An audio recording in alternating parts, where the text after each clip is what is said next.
By every calculation we know how to make, the universe should be full of life. Billions of stars in our galaxy alone. Billions of galaxies beyond it. Countless worlds, warmed by countless suns over billions and billions of years. The numbers are so overwhelming that intelligent life shouldn't just be possible, it should be everywhere. And yet, when we point our telescopes at the sky, and when we listen, as carefully as we know how, there is nothing. No signals, no cities of light, no sign that anyone, anywhere, is out there at all. Just silence.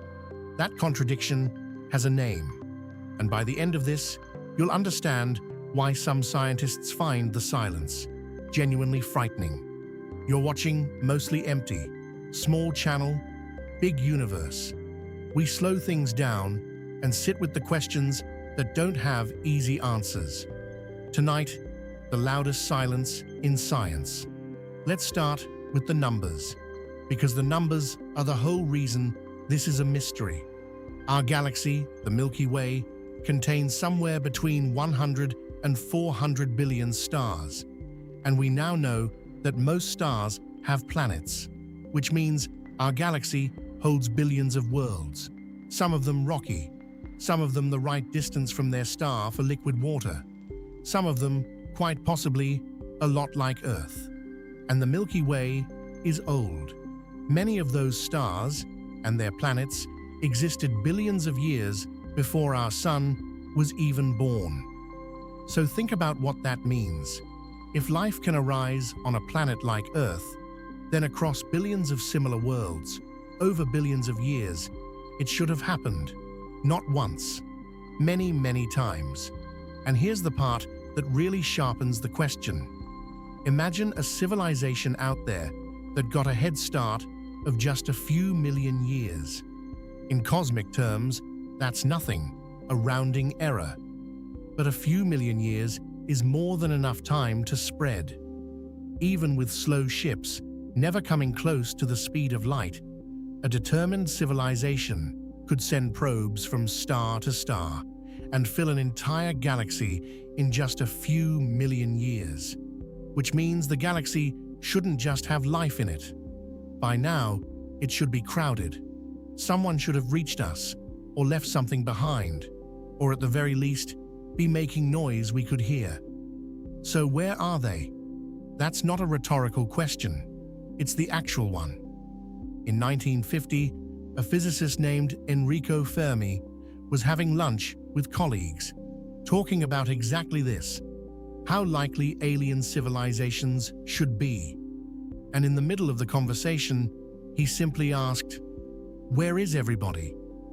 It was almost a joke, but it landed like a stone, because no one had a good answer, and decades later, we still don't. We call it the Fermi Paradox, the maddening gap between how much life should be out there and how much we actually find, which so far is none. We have been listening for a long time. Since the 1960s, we've pointed radio telescopes at the stars, searching for any signal that looks deliberate, any pattern, any message, any hello. And in all that time, we have heard nothing. The universe, as far as we can tell, is quiet. So the real question becomes, why? And this is where it gets both fascinating and a little unsettling. Because scientists have a number of possible answers, and none of them are comfortable. The first possibility is the gentlest. Maybe they're out there, and we simply haven't found them yet. Space is almost incomprehensibly large. Radio signals fade with distance. We've only been listening for a few decades to a tiny fraction of the sky, for a tiny range of signals. Expecting to hear someone might be like dipping a cup into the ocean once and wondering why you didn't catch a fish. Under this idea, the silence isn't strange at all. We've barely started looking. The second possibility is stranger. Maybe we're early. We tend to assume the universe is old and settled, but in the grand scheme, it's still very young. stars will keep forming for trillions of years to come. It's possible that we aren't late to the party at all. We're among the first to arrive. That one of the reasons the sky is silent is that the great story of life in the universe has barely begun, and we're near the very first page. But then come the darker possibilities. Maybe life itself is a fluke. Maybe the leap from lifeless chemistry to a living cell is so staggeringly unlikely that it almost never happens. Or maybe simple life is common, but intelligent life, the kind that builds telescopes and asks questions, is the true rarity. Under this idea, we might be alone not because something went wrong, but because we are astonishingly, improbably lucky. Scientists have a name for this line of thinking. They call it the Great Filter. The idea is this: somewhere on the long road from dead matter to a galaxy-spanning civilization, there is a barrier, a step so hard that almost nothing makes it past. A filter. And here is the unsettling part. We don't know where the filter is. If the filter is behind us, if the hard step was the origin of life, or the leap to complex cells, or intelligence itself, then we've already passed it. We're the rare survivors, and the future is wide open. But if the filter is ahead of us, that's a different story.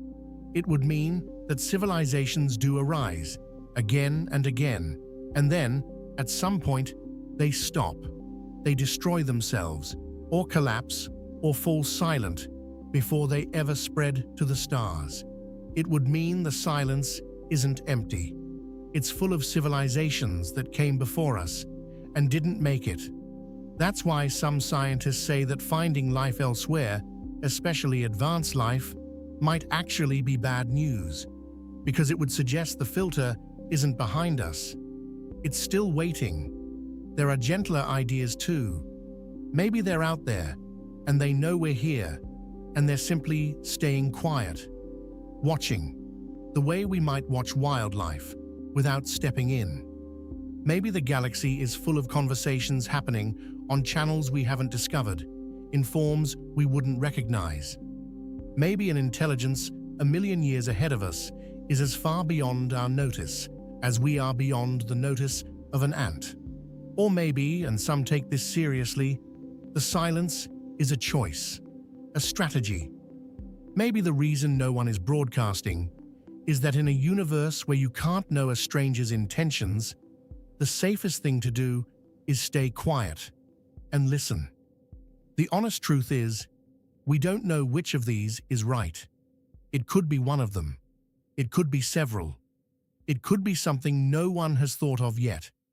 And that's what makes the Fermi Paradox so haunting. It's not a puzzle with a missing piece. It's a silence that we don't know how to read. So here's where it leaves us. Every night, the sky above you is filled with hundreds of billions of stars in our galaxy alone.